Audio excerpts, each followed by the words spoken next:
اس deal میں ایران جو ہے وہ بطور فاتح نظر آ رہا ہے اور ہمیں امریکہ کی شکست نظر آئی ہے۔ جنگ کے مقاصد یہ نہیں تھے کہ ہم اینڈ میں کوئی معاہدہ کریں گے ایران کے ساتھ۔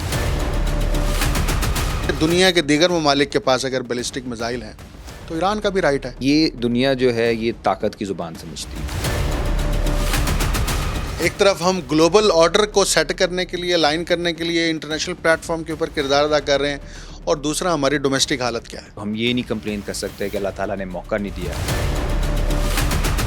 یہ تو کہتے ہیں اڑان پاکستان ہو رہا ہے اور پاکستان اڑ رہا نہیں، ہے۔ اڑان یہی ہو رہا ہے کہ لوگ کوشش کر رہے ہیں یہاں سے اڑنے کی، جانے کی، اور یہ بنیادی فرق ہے ایرانی لیڈرشپ اور ہماری لیڈرشپ۔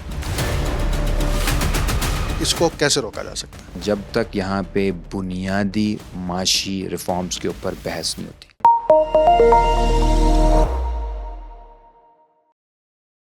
آپ دیکھ رہے ہیں انٹول سٹوری ود ڈاکٹر اکمل سومرو۔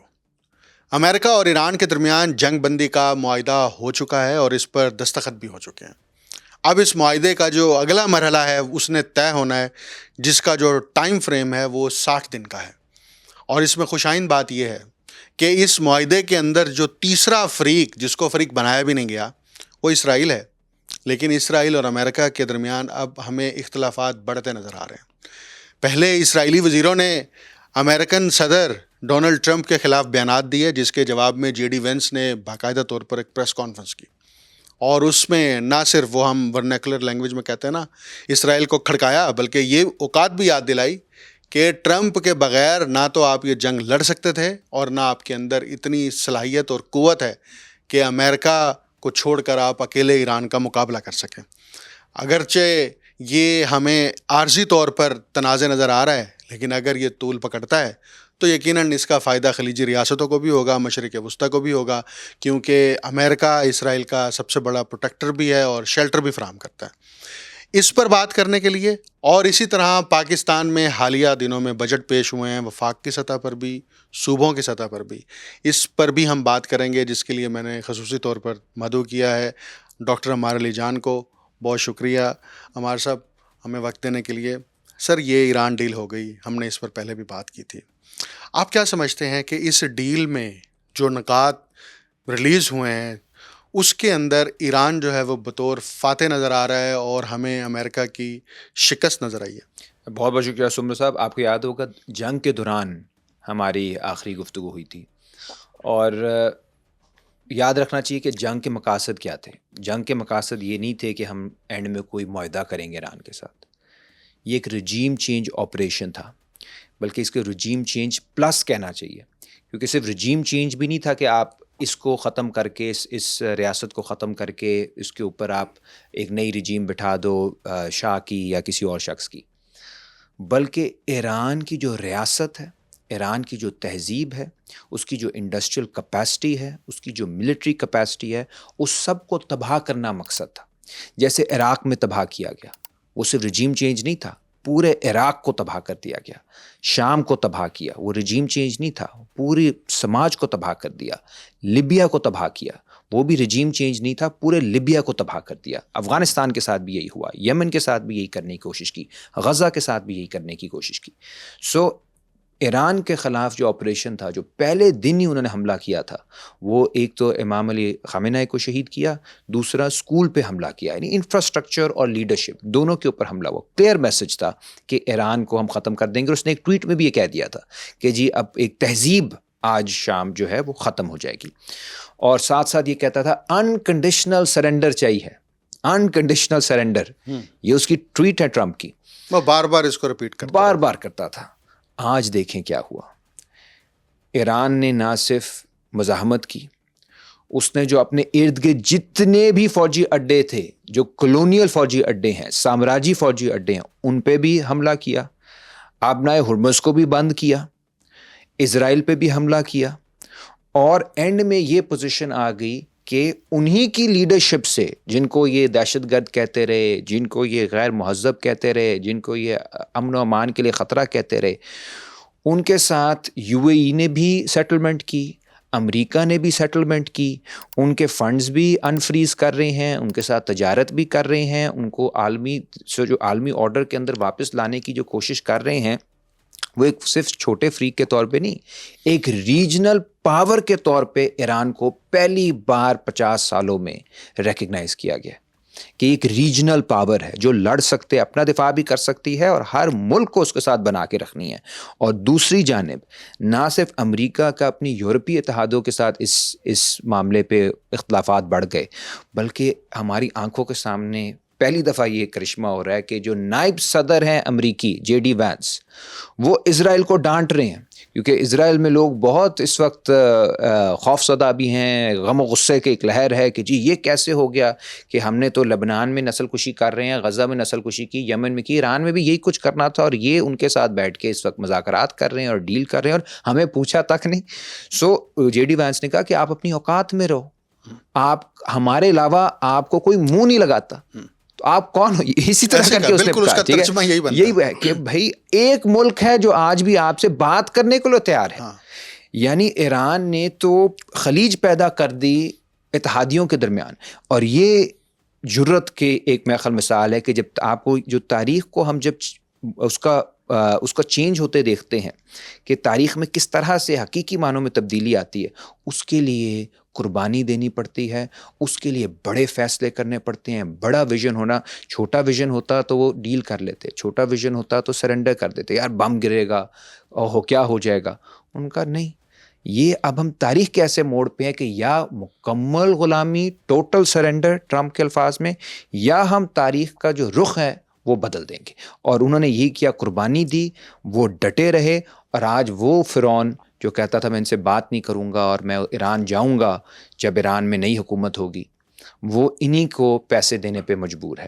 تو یہ ہے بہادری کا، میں خیال یہ ایک بہت بڑی جیت ہے ایران کی. اچھا، ہم نے دیکھا جو نکات میں نے پڑھے اس میں سب سے اہم نقطہ یہ ہے جو میری نظر میں ہے، باقی ہر کسی کا اپنا اپنا اس پہ پوائنٹ آف ویو ہے، وہ یہ ہے کہ آپ نے بھی بات کی کہ انٹرنیشنل آرڈر کے اندر واپسی، اسی کو میں آگے بڑھاؤں گا کہ ایران کے اوپر جو پابندیاں ہیں، خاص طور پر معاشی پابندیاں، اس کو سوئفٹ کے سسٹم میں اس کو داخل نہیں ہونے دیا. وہ انٹرنیشنل بینکنگ سسٹم کے ساتھ کنیکٹڈ نہیں ہے. اگر وہ انٹرنیشنل بینکنگ سسٹم کے ساتھ کنیکٹڈ نہیں ہے تو وہ ٹریڈ نہیں کر سکتا. وہ ٹریڈ کرتا ہے تو انڈر دا ٹیبل کرتا ہے. ٹھیک ہے، اس میں بھی وہ واپس آ رہا ہے. دوسرا، بین الاقوامی سطح پر جن ممالک نے، چاہے اور یونینز نے، ایون یورپی یونینز نے بھی، اور ایون UN نے بھی جو پابندیاں لگائی ہوئی ہیں وہ ساری ختم. بالکل ٹھیک ہے. آپ سمجھتے ہیں کہ اس پوائنٹ سے جو یہ معاہدے کے اندر شامل کرایا گیا ہے یا میمورنڈم آف انڈرسٹینڈنگ کے اندر شامل کرایا گیا ہے، اس سے ایران ایک نئی معاشی قوت کے طور پر اس ریجن کے اندر ابھر سکتا ہے اور یہ کیپیسٹی اس کے اندر ہے؟ بالکل. آپ دیکھیں تو جو بڑی قومیں ہوتی ہیں مشکل حالات کے اندر بھی ان کا جو ویژن ہوتا ہے، کلیئرٹی ہوتی ہے، یہ ہوتی ہے کہ ہم نے آگے کا سوچنا ہے. اب 1980 سے ان کے اوپر سینکشنز ہیں اور بدترین پابندیاں لگائی ہوئی ہیں.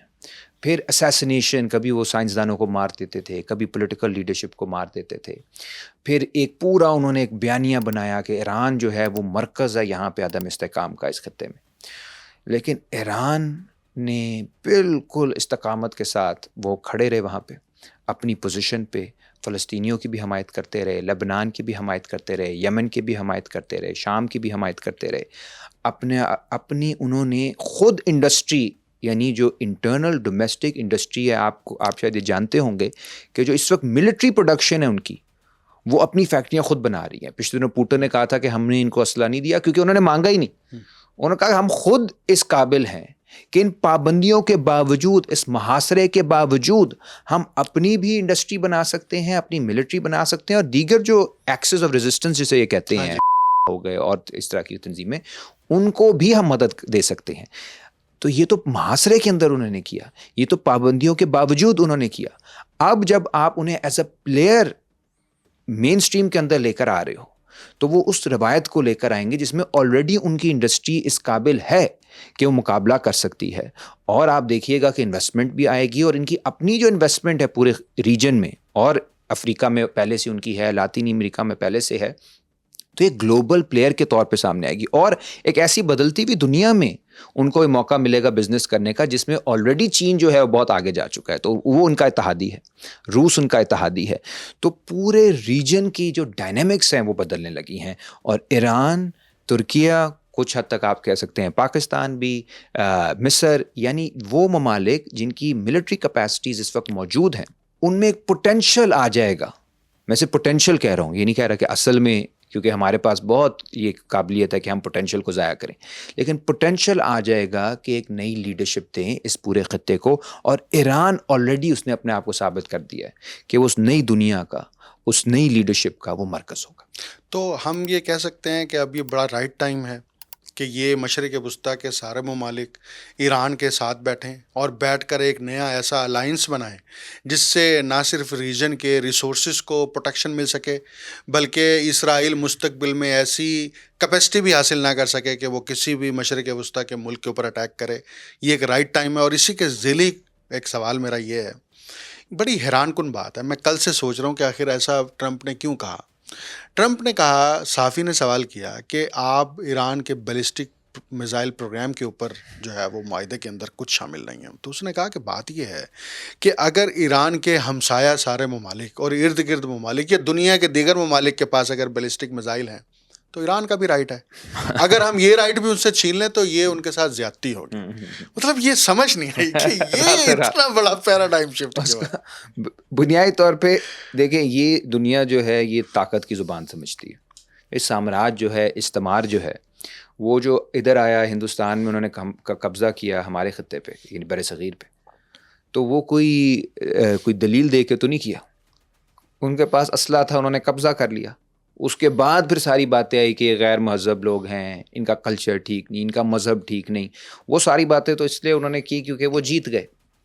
یہی انہوں نے امریکہ میں کیا, جو وہاں پہ مقامی آبادی تھی اس کو ختم کر دیا, آسٹریلیا میں جا کے ختم کر دیا, جہاں جہاں وہ کانکر کر سکتے تھے انہوں نے کیا.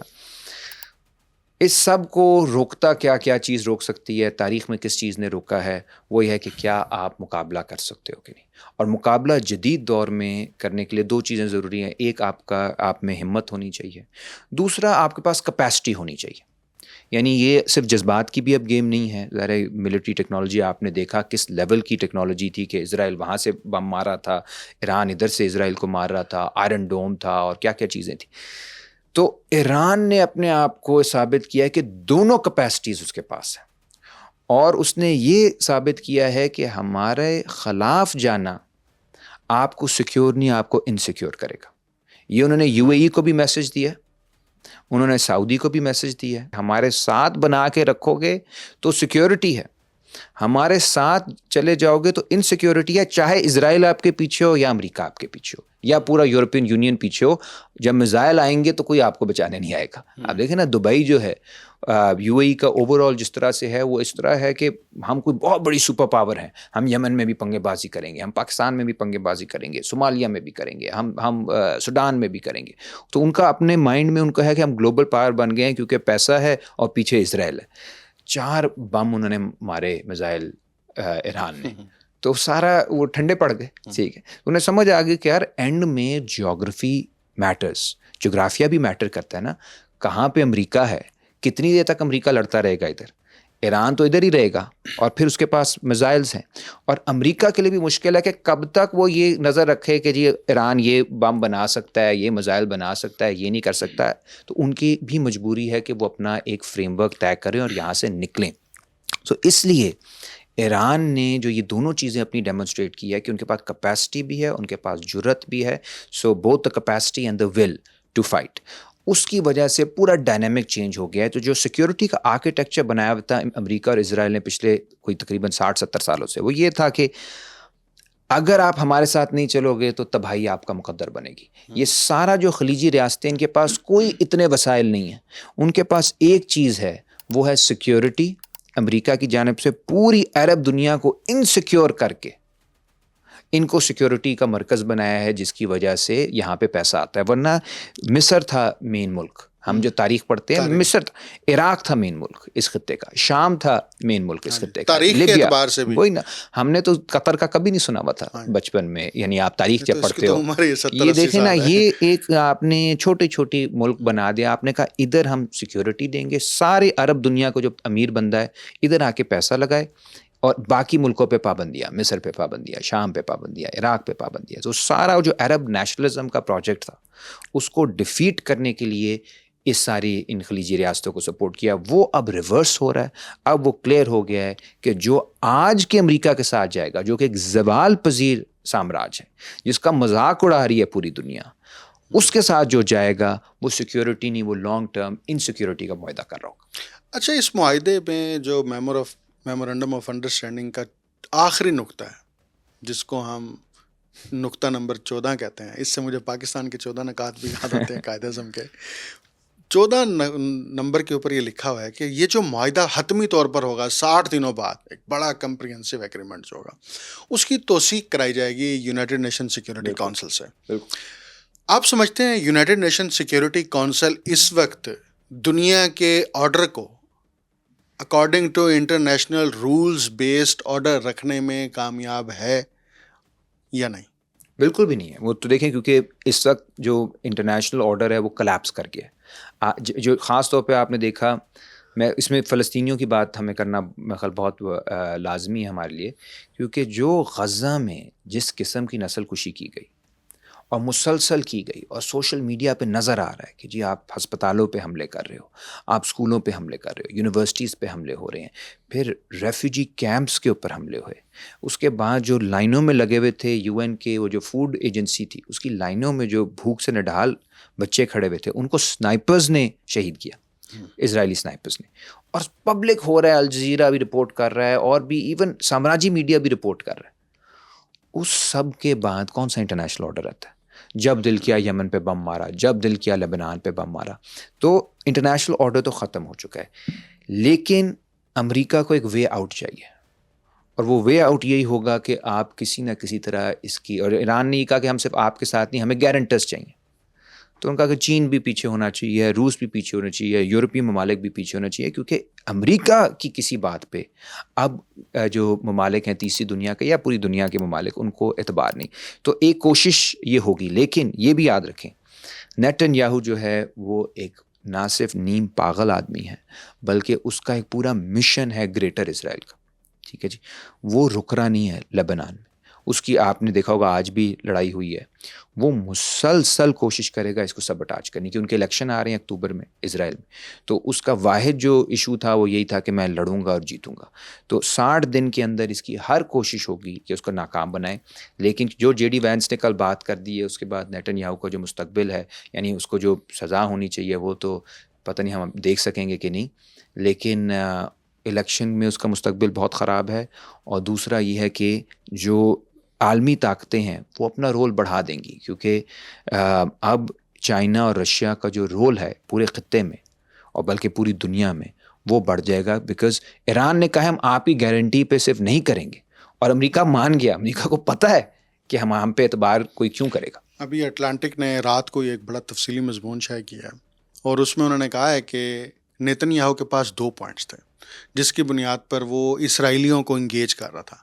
پہلا یہ تھا کہ اسرائیل کا پروٹیکٹر میں ہوں، اور دوسرا یہ تھا کہ ٹرمپ کے ساتھ میرے گہرے تعلقات ہیں، اور میں ہی واحد بندہ ہوں جو ٹرمپ کو اپنے ساتھ رکھ سکتا ہوں اور اسرائیل کی سیکیورٹی کو مزید بڑھا سکتا ہوں. تو یہ والا جو مین تھا ٹرمپ والا، یہ تو اب ختم ہو گیا، کیونکہ اب یہ جو فالٹ لائن ہے نا، یہ اب بڑھے گی آہستہ آہستہ with the passage of time. لیکن میرا اب سوال یہ ہے کہ جو پاکستان ہے، اس کا اس پورے پروسیس کے اندر جو رول رہا ہے، اس کو آپ کس نظر سے دیکھتے ہیں؟ نمبر 1. اور نمبر 2، ابھی پاکستان کے اندر بجٹ پیش ہوئے ہیں، وفاقی سطح پر بھی، صوبوں کی سطح پر بھی. اس کو آپ کیسے دیکھتے ہیں؟ ایک طرف ہم گلوبل آرڈر کو سیٹ کرنے کے لیے، لائن کرنے کے لیے انٹرنیشنل پلیٹ فارم کے اوپر کردار ادا کر رہے ہیں، اور دوسرا ہماری ڈومیسٹک حالت کیا ہے؟ دیکھیں، یہ ہماری بدقسمتی ہے کہ تاریخ ہمیں بہت مواقع دیتی ہے، تو ہم یہ نہیں کمپلین کر سکتے کہ اللہ تعالیٰ نے موقع نہیں دیا. ایک موقع تو بہت بڑا ہے.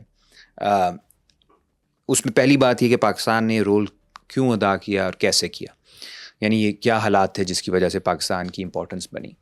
پاکستان کے کچھ فیصلے جو تھے تاریخی طور پہ وہ صحیح ثابت ہوئے. مثال طور پہ چین کے ساتھ بہتر تعلقات کرنا، وہ سمجھتا ہوں کہ بہت اچھا فیصلہ تھا، کیونکہ اس کی سیکیورٹی وجوہات تھیں. ظاہر انڈیا اور چین کے درمیان لڑائی تھی، اور ہمارا مین پرابلم جو تھا وہ انڈیا سے تھریٹ تھا، تو چین کے ساتھ ہمارے معاملات اچھے ہو جائیں. پھر نیوکلیئر ویپن جو ہے اس نے پاکستان کو ایک لیوریج دیا ہوا ہے.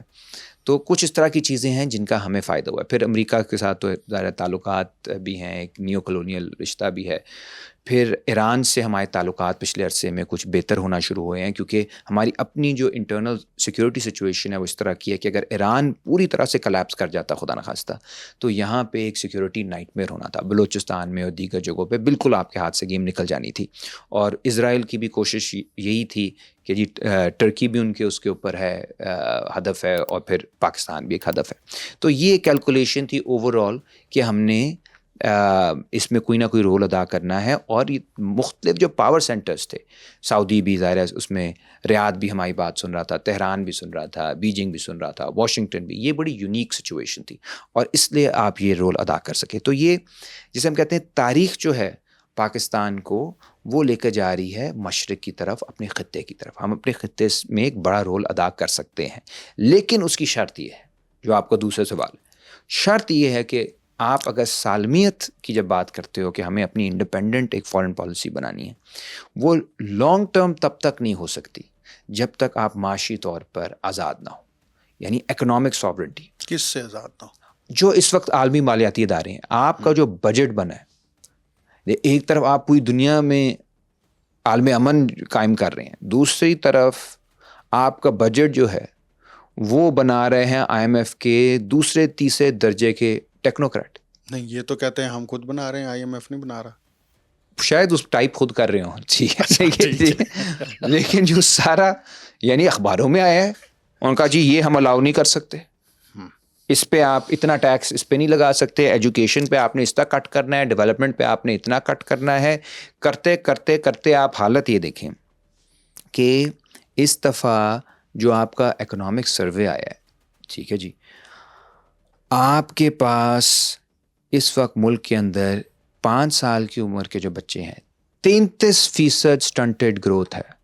سٹنٹڈ گروتھ کا مطلب کہ جسمانی یا ذہنی طور پہ ایک طرح سے وہ معذور ہو رہے ہیں کیونکہ انہیں کھانا نہیں مل رہا. 33%. اس کے اوپر حکومتیں گر جانی چاہیے. 7 کروڑ 28 لاکھ لوگ 8,500 روپے کی کنزمپشن کر رہے ہیں ایک ماہ میں. 8,500 روپے کے اس میں ان کا کھانا یہ تو پینا. کہتے ہیں اڑان پاکستان ہو رہا ہے اور پاکستان اڑ رہا ہے. اڑان یہی ہو رہا ہے کہ لوگ کوشش کر رہے ہیں یہاں سے اڑنے کی, جانے کی, اور وہ بھی بیچارے سمندروں میں ڈوب رہے ہیں, وہ بھی نہیں ہو پا رہا. تو یہ اس وقت حالات بنے ہوئے ہیں. آپ دیکھیں 7 کروڑ 28 لاکھ لوگ. اس کے بعد دوسری جانب آپ کے پاس اسٹیٹسٹکس آ رہے ہیں کہ جو امیروں کو, اشرافیہ کو مرات مل رہی ہیں وہ اس وقت 2,600 ارب روپے. ٹھیک ہے جی, اب یہ امیروں کو, پاکستان کے ایلیٹ طبقات, پاکستان ایک فلاحی ریاست ہے امیروں کے لیے, تو یہ ناکام نہیں ہوئے. امیروں کے لیے آپ نے کہا ٹھیک ہے, میں بھی سوال کرنے وہی لگا نا, تھا. سوشلزم فار دا رچ چاہیے. وہ کہتے ہیں ناکام ہو گئے, ہم لوگ کہتے ہیں ناکام ہو گئے, فارن پالیسی ناکام ہو گئی, فائنانس پالیسی ناکام کیا ہوئی بھائی. آپ دبئی کے اندر دیکھ لیں سب سے زیادہ پراپرٹیز کس کی ہیں. آپ لنڈن میں دیکھ لیں گرمیوں میں سب سے زیادہ جو آپ کی سب سے مہنگی پراپرٹیز میں رینٹ میں کون لوگ رہ رہے ہوتے ہیں. آپ دیکھ لیں کہ جو انویسٹمنٹس ہو رہی ہیں یہ سارے گولڈن ویزاز اور اس طرح کے ویزاز باہر وہ کون کر رہے ہیں, پاکستان سے ہو رہی ہیں, تو کامیاب ہیں. یہ تو کہتے ہیں ہم پاکستان کی زراعت کے لیے بھی بڑے ہم اقدامات اٹھا رہے ہیں, اس بجٹ میں بھی بڑا ریلیف دے رہے ہیں, ہم انڈسٹری کے لیے بھی اقدامات اٹھا رہے ہیں, ہم ڈیولپمنٹس کر رہے ہیں. تو آپ کو بجٹ میں ایسا کچھ نظر نہیں آیا؟ وہ جو اقدامات وہ کر رہے ہیں اس کا بھی میں آپ کو تھوڑا سا بتا دیتا ہوں کہ اس کے لیے انہوں نے کیا اقدامات کیے ہیں. جو زراعت اور صنعت سے جڑے ہوئے شعبے ہیں, مثال کے طور پہ جو اس کی بیک بون سمجھا جاتا ہے فائنانس. ٹھیک ہے, آپ کو فائنانس چاہیے نا, اگر آپ چھوٹا کسان ہیں یا آپ نے صنعت لگانی ہے تو بینک دیتے ہیں فائنانس. بینکس جو ہیں وہ ان کا جو منافع آیا ہے وہ 671 ارب روپے آیا ہے. ٹھیک ہے جی, 671 منافع ہے اس سال. اس کے بعد بجلی چاہیے ہوتی ہے, زراعت میں بھی چاہیے, صنعت میں بھی چاہیے. بجلی کے جو اس وقت آئی پی پیز کے واجبات ہیں وہ 1.2 ٹریلین روپے ہیں. ٹھیک ہے جی. اچھا, آپ کو تیل بھی چاہیے ہوتا ہے. تیل کی کمپنیوں کے 113 ارب کے منافع آئے ہیں, اور میں تیل کی کمپنیوں پہ واپس آؤں گا ایک سیکنڈ. پھر آپ کو فرٹیلائزر چاہیے ہوتا ہے. فرٹیلائزر کمپنیوں کے 141 ارب روپے کا منافع ہے. ٹھیک ہے جی. دوسری جانب صنعت کی یہ حالت ہے کہ اس وقت آپ کی گروتھ تو ہوئی نہیں، وہ تو 2.5% ہے، لیکن جو ساتھ ساتھ آپ کی بے روزگاری ہے وہ 1.90 کروڑ تک پہنچ چکی ہے، ایک ایسی مارکیٹ میں جس میں ہر سال 20 سے 30 لاکھ نوجوان شامل ہو رہے ہیں، یعنی 20 سے 30 لاکھ نوجوان ایک ایسی مارکیٹ میں آ رہا ہے جس میں پہلے سے ہی 2 کروڑ کے قریب لوگ بے روزگار بیٹھے ہیں، نوکری کا تلاش کریں. تو ایسے نہیں لوگ بیچارے سمندروں پہ ڈوب رہے، کچھ بھی نہیں ہے بچا. آپ کی جو گروتھ ہوئی ہے اس میں ایگریکلچر میں وہ 2.7% ہوئی ہے، پچھلے سال نیگیٹو تھی، اس سال ان کی امید تھی کہ 4.5 سے 5، اورنگزیب صاحب کہتے تھے 4.5 سے 5% ہم ایکسپیکٹ کریں. اچھا مزے کی بات ہے کہ جہاں پہ گروتھ ہونی چاہیے زراعت میں، صنعت میں، جہاں سے کوئی خوشحالی آئے گی، نوکریاں ملیں گی، زندگیاں لوگوں کی بہتر ہوگی، وہاں پہ کچھ گروتھ نہیں ہو رہی. اور جنہوں نے پیسہ دینا تھا اور مدد کرنی تھی، جیسے بینک ہیں، جیسے بجلی بنانے والے ہیں، جیسے فرٹیلائزر والے ہیں، جیسے تیل والے ہیں، وہ پیسے پہ پیسہ بنائی جا رہے ہیں. موج نہیں ہو گئی کہ آپ پیسہ پیداوار سے نہیں بن رہا. اب اس کا کیا سسٹم بنا ہوا ہے؟ بڑا سمپل سسٹم ہے. بینک جو ہیں وہ پیسہ سیدھا سیدھا دے رہے ہیں حکومت کو، وہاں سے پروفٹ زیادہ ملتا ہے. اچھا ظاہر ہے وہ کنفرمڈ ہے 25-30% آپ کو ملنا ہے. کسان بیچارے کو کون پوچھتا ہے؟ صنعت کار کو کون پوچھتا ہے؟ چھوٹا جو ہمارا یہاں وہ ہے انٹرپرائز، اس کو کون پوچھتا ہے؟ اچھا آپ نے حکومت کو دے دیا، حکومت نے کیا کیا؟ حکومت نے آئی پی پیز کو دے دیا. آئی پی پیز بند بھی پڑی ہوں ان کو دے دیا. ابھی حنیف عباسی صاحب نے کہا تھا نا جھنگ میں ایک ہے جو 15 کروڑ لیے جا رہی ہے، ٹھیک ہے، بند پڑی ہے. اچھا اب یہ سرکل ہوتا ہوتا مزے کی بات پتہ چلی کہ آپ کا بینک میں بھی ایک پولیٹیشین کا شیئر ہے، آئی پی پیز میں بھی کچھ آئی پی پیز ان کی ہیں، حکومت بھی ان کی ہے. اس میں آپ کے جج بھی ہو سکتے ہیں، جرنیل بھی ہو سکتے ہیں، بیوروکریٹ بھی ہو سکتے ہیں. اور سارا جو آپ کی اشرافیہ جسے ہم کہہ رہے ہیں کہ 2600 ارب کی مرات مل رہی ہیں، وہ سارا ایک چھوٹا سا سرکل ہے. لیکن کیونکہ یہ سارے کا سارا ہے قرضوں پہ چل رہا ہے تو واپس تو کسی کو کرنا ہے. اب صنعت میں کوئی گروتھ نہیں ہوئی، واپس کہاں سے ہوگا؟ زراعت میں کوئی گروتھ نہیں ہوئی، واپس کہاں سے ہوگا؟ ایکسپورٹ نہیں بڑھی، واپس کہاں سے ہوگا؟ واپس ہوگا کہیں گے اوہ ہماری بڑی مجبوری ہے، ہمیں تیل مہنگا کرنا پڑے گا، بڑی مجبوری ہے، ہمیں کھانے کی جو اشیاء ہیں ان کو مہنگا کرنا پڑے گا، ہمیں ایجوکیشن پہ کٹ لگانا پڑے گا، ہمیں ہیلتھ پہ کٹ لگانا پڑے گا. لوگوں کو نچوڑیں گے اس حد تک کہ ان کے بچے جو ہیں ان کی سٹنٹڈ گروتھ ہو جائے گی. اس حد تک نچوڑیں گے کہ لوگ جو ہیں وہ اپنا باقی چیزیں تو دور کی بات، کھانا پینا کم کر کے وہ گزارا کریں گے. وہ کس لیے قربانی لوگ دے رہے ہیں؟ تاکہ امیروں کی عیاشیاں جو ہیں چلتی رہیں. امیروں کی عیاشیوں کے لیے آپ غریبوں کے بچوں کا مستقبل قربان کر رہے ہو. اور یہ بنیادی فرق ہے ایرانی لیڈرشپ اور ہماری لیڈرشپ میں. ایرانی لیڈرشپ پہ جب حملہ ہوا، جب پہلا ایران پہ حملہ ہوا، سب سے پہلے قربانی کے لیے ایران کے لیڈر، صرف لیڈر نہیں، رہبر اعظم آئے. ان کو شہید کیا گیا، ان کے بچوں کو شہید کیا گیا، ان کے پوتے پوتیوں کو شہید کیا گیا. تو پوری قوم نے دیکھا کہ یار اتنا بڑا آدمی شہادت دے سکتا ہے تو ہم بھی اپنے ملک کے لیے لڑ سکتے ہیں. علی لاریجانی بھی شہید ہوئے اور اس کے علاوہ بھی کئی لوگوں کو انہوں نے شہید کیا. تو جو بڑے بڑے نام تھے ایران کے اندر وہ اپنی قوم کے لیے شہید ہوئے. تو لوگوں میں جذبہ آیا. آج تک آپ پتہ ہے لوگ جو ہیں کہہ رہے ہیں ہم جنگ اگر برقرار رہتی ہے، اگر جاری رہتی ہے تو ہم قائم ہیں.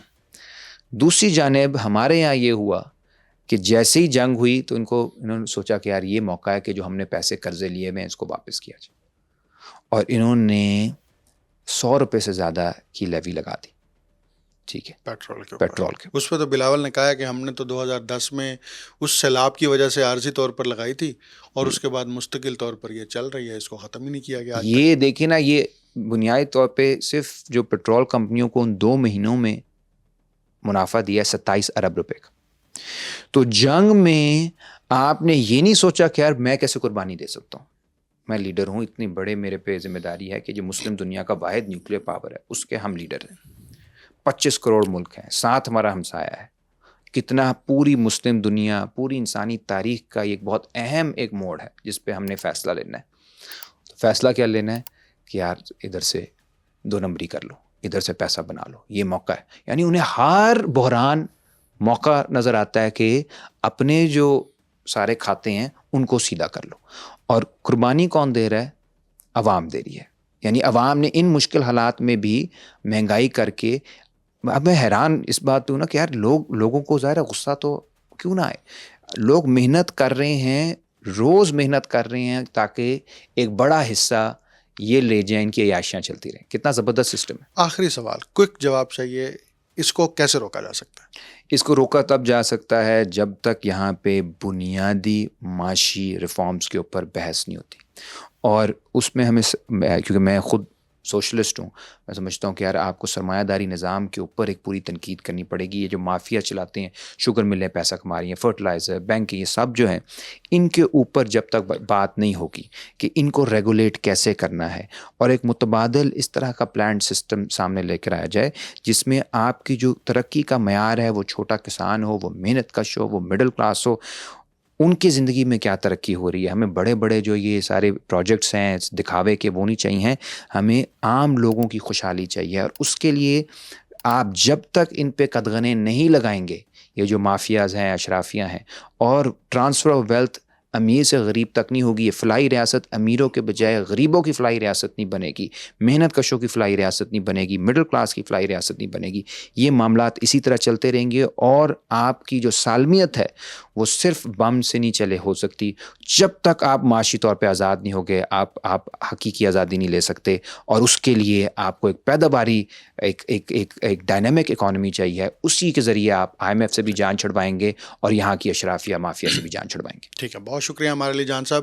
آپ نے ساری گفتگو سنی. ہمارے وزیر اعظم میاں محمد شہباز شریف اکثر یہ بات کرتے ہیں، بلکہ پچھلے دنوں انہوں نے پھر بات کی کہ میں مساق جمہوریت کی بات کرتا تھا، مساق معیشت کی بات بھی ہونی چاہیے. تو یہ مساق معیشت کی بات کیسے ہوگی، کن ضابطوں، کن اصولوں اور کن قوانین کے تحت ہوگی، اور کیسے پاکستان ایک ترقی یافتہ ملک بن سکتا ہے، اس پر آپ کی کیا رائے ہے، اور آپ کیا سمجھتے ہیں کہ ہم اس بھنور سے کیسے نکل سکتے ہیں؟ کامنٹ میں ضرور اپنا تبصرہ کیجیے گا. مجھے ڈاکٹر اکمل سمرو کو اجازت دیجیے. اللہ حافظ.